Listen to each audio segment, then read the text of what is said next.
예, 트럼프 미국 대통령은 얼간이라는 이 거친 말까지 써가면서 코로나19 관련해서 중국 측의 입장 발표에 반발을 했는데 요즘에 외신에 보게 되면 트럼프 대통령의 언급으로 인해서 화면에 시진핑 중국 국가주석 화면이 얼굴이 많이 나와요.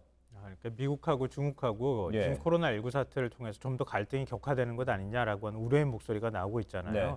특히 이제 이 갈등이 경제적인 갈등으로까지 번지게 되면 우리한테도 영향을 미칠 수 있으니까 트럼프 대통령 입장을 주시하지 않을 수가 없는데요. 그러니까 어제 전국인민정치협상회의, 우리가 흔히 이제 정협이라고 부르는 이 정협의 대변인이 입장을 발표했어요.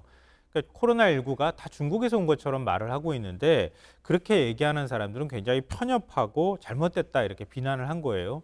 그러니까 미국 입장에서 보면 그동안에 중국을 계속 공격해 왔거든요. 네. 그러니까 우리를 향한 공격이구나 이렇게 받아들일 만한 상황이기도 했는데 이후에 트럼프 대통령이 또 반응을 내놨습니다. 근데 반응이 굉장히 격하게 나왔는데요.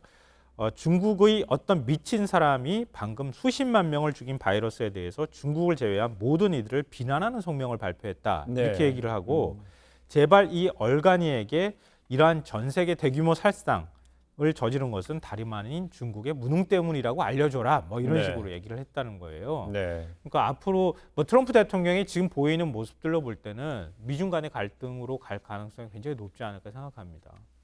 일각에서는 그래서 이번 이제 11월에 있는 미국 대선을 주시하는 것 같아요. 대선 전에 쓰이는 어떤 카드가 아니냐라는 지적도 있는 것 같아요. 뭐 트럼프 대통령 입장에서 지난번에 뭐 전쟁 상황하고 비교하기도 하고 그랬었잖아요. 네. 외부로부터 온 적이다라고 규정을 하게 되면 중국이 우리를 공격하는 것이다라고 하는 인식이 생겨나지 않겠습니까? 네. 그러니까 트럼프 대통령의 방역 무능이나 이런 것들을 좀 다른 방향으로 돌릴 수 있는 이제 그런 기회가 되기도 하고요.